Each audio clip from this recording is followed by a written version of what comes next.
किताबें किसी भी इंसान की जिंदगी में एक सच्चे दोस्त की तरह होती हैं। किताबों में ज्ञान का भंडार होता है, बस उन्हें पढ़ने की जरूरत है और उन्हें पढ़ने का तरीका आना चाहिए। आप चाहे किसी भी क्लास में हो या कोई प्रतियोगी छात्र हो, आपके लिए मैं इस वीडियो में किताब पढ़ने के तरीके बताने वाला हूँ। वीडियो पूरा देखना, तभी समझ आएगा। वीडियो अच्छा लगे तो लाइक सब्सक्राइब जरूर करना। पहले समझना जरूरी है कि किताबों को क्यों पढ़ना चाहिए। दोस्तों, किताबों से अच्छा जीवन में कोई दोस्त नहीं होता। तुम्हें कोई भी कभी भी धोखा दे सकता है, लेकिन किताबें हमेशा साथ देती हैं। प्राचीन काल से ही हमें किताबों का महत्व बताया जा रहा है। जो भी व्यक्ति अपनी जिंदगी में सफल हुए हैं, उन्होंने भी किताबों को ही अपनी सक्सेस का राज बताया है। बड़े बड़े विद्वान भी यही कहते हैं कि जिसने भी किताबें पढ़ना अपनी जिंदगी का अहम हिस्सा बना लिया, वह इंसान अपनी जिंदगी में 100% सफल होता है। अब बात करते हैं कि किताबों को पढ़ने का तरीका क्या है।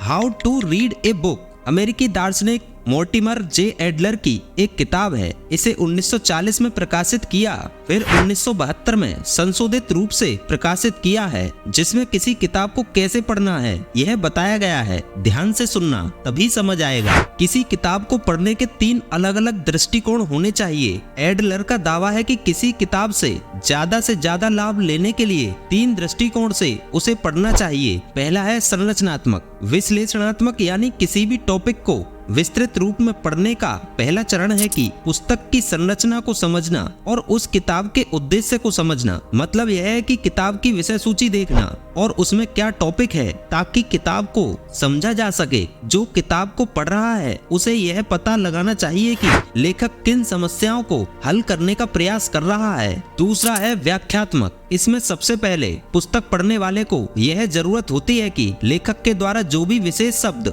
और वाक्यांश का प्रयोग किया गया है, उन्हें एक नोटबुक में नोट करने के बाद समझना। यदि पढ़ने वाला एक बार ऐसा कर लेता है तो एडलर का कहना है कि पढ़ने वाले को लेखक द्वारा आगे बढ़ाए गए प्रत्येक प्रस्ताव को ढूंढना चाहिए और उसे समझने के लिए प्रयास करना चाहिए। तीसरा है आलोचनात्मक। एडलर का दावा है कि लेखक के प्रस्तावों को समझने पर पढ़ने वाले को लेखक की समझ और सटीकता का न्याय करने में सक्षम होना चाहिए। एडलर का कहना है कि कोई किसी तर्क से तब तक असहमत नहीं हो सकता जब तक कि वह उसके तर्क में गलती न ढूंढ ले। अब इतना समझ गए हो तो अच्छी बात है। एक स्टूडेंट को पढ़ने के तरीके जानना बहुत जरूरी होता है, क्योंकि गलत तरीके से पढ़ते हो तो फिर याद कुछ नहीं होगा और लक्ष्य की प्राप्ति नहीं होती है। नंबर 1, टॉपिक को हमेशा पूरा पढ़ना चाहिए। जब भी आप किसी भी सब्जेक्ट के किसी भी टॉपिक को पढ़ना शुरू करते हो तो उसे आधा अधूरा नहीं पढ़ना चाहिए। जब आप टॉपिक को क्रमबद्ध पढ़ते हो, वह आपको समझ भी आता है और आपका रुचि भी बढ़ता है। इससे आपकी किताब पढ़ने की आदत का भी विकास होता है। नंबर 2,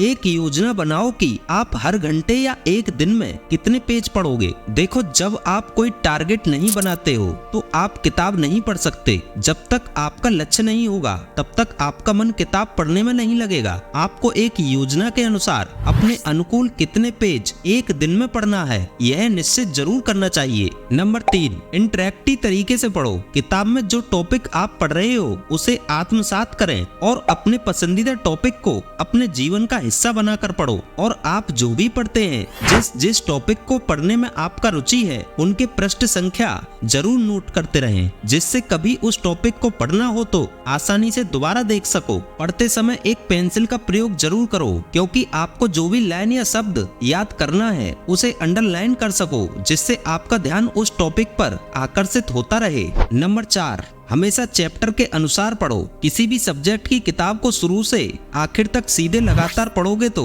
कुछ भी प्राप्त नहीं कर पाओगे। आप एक साथ लगातार पढ़ने से ऊब जाओगे और नींद आने लगेगी। जो कुछ पढ़ा भी होगा वह भी समझ नहीं आएगा। आपको हमेशा चैप्टर के अनुसार ही ब्रेक लेकर पढ़ना चाहिए, जिससे आपकी रुचि बनी रहेगी, क्योंकि आपने देखा होगा कहीं ना कहीं एक चैप्टर दूसरे चैप्टर से जुड़ाव रखता है। नंबर 5, किताब पढ़ते समय शांत वातावरण वातावरण का चुनाव करो। देखो, आप बाहरी डिस्ट्रैक्शन को तो खत्म कर सकते हैं, जैसे कि आप पढ़ने के लिए एक रूम में जा सकते हो या किसी एकांत जगह जाकर पढ़ सकते हो, लेकिन आपको अपने अंदर के डिस्ट्रैक्शन के बारे में भी विचार करना चाहिए। जैसे पढ़ते वक्त आपको कोई काम याद आ जाना या बाजार से कुछ सामान लाना है, तो इसे खत्म करने के लिए आपको यह देखना है कि जब तुम पढ़ते हो तब तुम्हारे दिमाग में क्या क्या आंतरिक डिस्ट्रैक्शंस चलते रहते हैं। उनको एक जगह नोट करने के बाद पढ़ते वक्त अपने सामने रखो, ताकि जब भी ऐसे डिस्ट्रैक्शन आपके दिमाग में आए तब आप तुरंत समझ सकते हो, अरे कुछ नहीं है, केवल डिस्ट्रैक्शंस हैं। इससे आपका पूरा फोकस केवल किताब पढ़ने पर रहेगा। नंबर 6, यदि संभव हो तो पढ़ते समय चाय कॉफी ले सकते हैं। आपने अक्सर देखा होगा कि लोग पढ़ते वक्त चाय कॉफी साथ में लेते हैं। उनके एक हाथ में किताब और एक में कप होता है, क्योंकि चाय में मौजूद कैफीन हमारे फोकस को